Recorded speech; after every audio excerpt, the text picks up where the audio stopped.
ravi de vous retrouver pour ce JT. Nous sommes le lundi 18 juillet 2016. Voici les titres que nous allons développer aujourd'hui. Hommage national ce midi partout en France après le terrible attentat de Nice. 84 victimes à honorer, 2 vivaient à Passy. Des minutes de silence étaient organisées un peu partout dans le pays. Nous étions à Annecy. Les élus ne veulent pas de capitaux étrangers. Dans la Compagnie des Alpes, le groupe possède de nombreuses stations en Pays de Savoie. L'arrivée des Chinois inquiète, nous le verrons.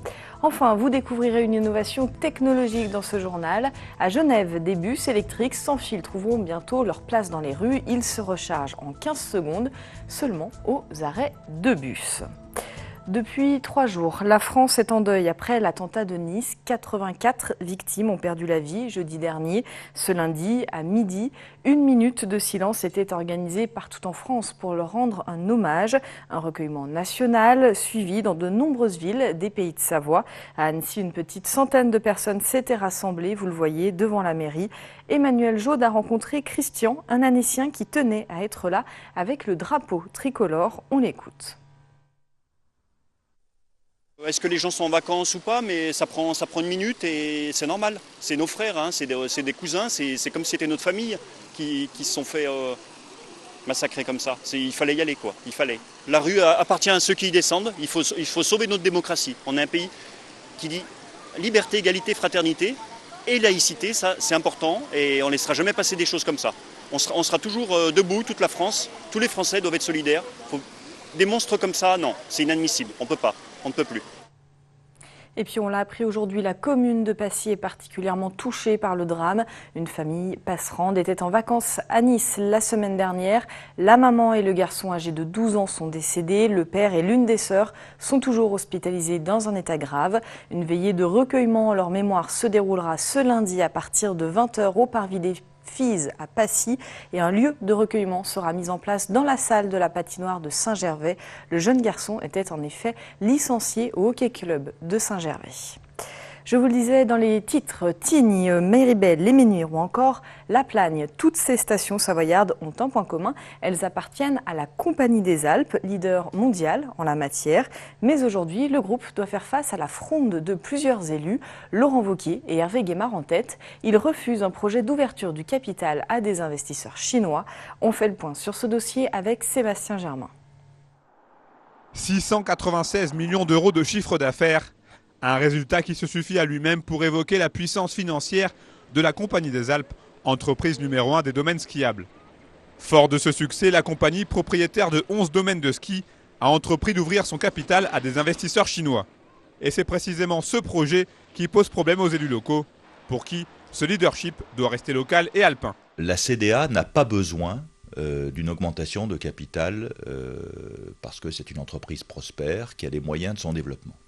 Ensuite, il faut savoir que la CDA est assise sur les délégations de services publics que lui consentent les communes supports de stations de sport d'hiver. Dans le viseur du président de la région Laurent Wauquiez et des présidents de conseils départementaux Hervé Guémard, Christian Monteil et Jean-Pierre Barbier, le groupe Fossen, déjà propriétaire du Club Med. Les élus en appellent donc directement à l'État, actionnaire de la Compagnie des Alpes via la Caisse des dépôts et consignations. L'idée qu'un investisseur étranger puisse rentrer au capital de la CDA me fait peur pour l'avenir de nos vallées, parce qu'un actionnaire ne va pas rester éternellement passif. La CDA nous explique que cet actionnaire dit pendant quelques années, je ne demanderai pas de dividendes. Mais ça ne durera pas. De son côté, la Compagnie des Alpes est actuellement en quiet période, ce qui correspond au délai qui précède la publication des résultats annuels et qui ne permet pas de s'exprimer.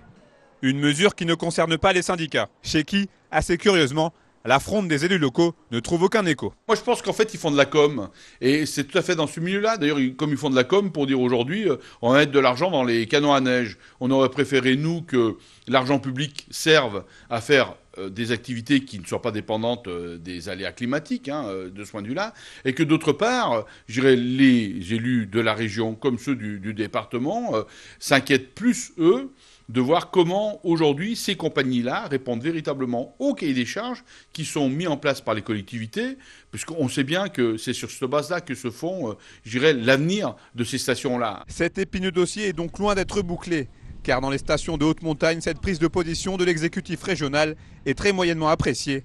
À sa manière, il montre une fois de plus le fossé qui se creuse entre l'État et les collectivités locales. C'est une petite révolution qui se prépare à Genève. Les transports publics genevois ont signé ce vendredi l'achat de 12 bus très attendus, des trolleybus sans fil qui se rechargent en quelques secondes seulement aux arrêts. Une innovation développée par l'entreprise ABB Sécheron. On regarde le reportage de nos confrères de Léman Bleu. Ce vendredi matin a eu lieu dans les entrepôts des TPG la signature de plusieurs contrats pour l'acquisition de 12 bus électriques de type TOSA. Montant de la transaction 24 millions de francs. Cette nouvelle technologie permet de faire rouler 180 passagers avec une propulsion entièrement électrique, sans câble ni pylône.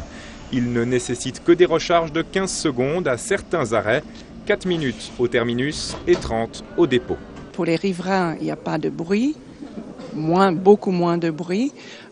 Pour les gens qui voyagent dedans, c'est silencieux, c'est formidable. Et en plus, comme pollution, il n'y a pas de pollution. Donc, riverains en plus, c'est un avantage.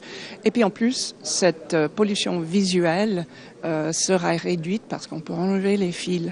Et ça, vraiment, on doit y arriver dans les villes aujourd'hui. Il faut qu'on enlève les fils. Annoncé à l'horizon 2018, le TOSA sera déployé dans un premier temps sur la ligne 23, reliant Carouge au parking P+R 47 de l'aéroport de Genève. À terme, la ville espère remplacer la ligne exploitée aujourd'hui au diesel par la nouvelle flotte de bus 100% électriques. Il ne vous aura certainement pas échappé que le Tour de France se rapproche rapidement de notre région. Le peloton fera escale chez nous de mercredi à samedi. Conséquence à J-2 de l'arrivée de la Grande Boucle dans notre région, la fermeture des premières routes. Ce mercredi à 6h30, c'est la frontière du Châtelard au niveau de Valorcine qui sera fermée. La route servira de stationnement aux véhicules de l'organisation. Mercredi, l'arrivée de l'étape, je vous le rappelle, aura lieu à Finhaut et Mosson en Suisse. Du sport, avec quelques images. Pour la première fois depuis 8 ans, le Grand Prix de France de F1 de motonautisme s'est déroulé sur le Léman, à Évian.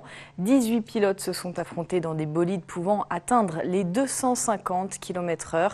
Un spectacle impressionnant, car les pilotes assis dans leur cockpit ne touchent quasiment pas l'eau, ce qui peut provoquer des envolées spectaculaires, mais aussi de lourdes chutes.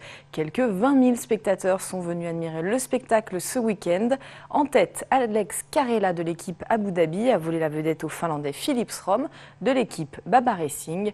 2 Français terminent dans les 6 premiers. Bravo à eux.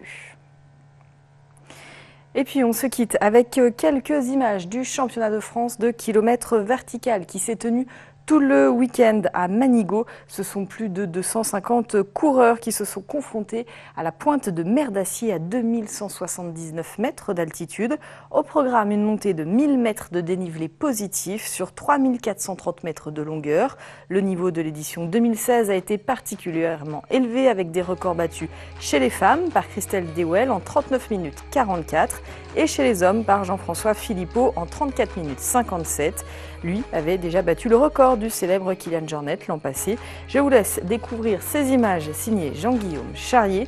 Juste après ça, vous retrouvez le magazine documentaire. Merci de votre fidélité à l'information sur Yves Montblanc. Merci à toute l'équipe et à demain.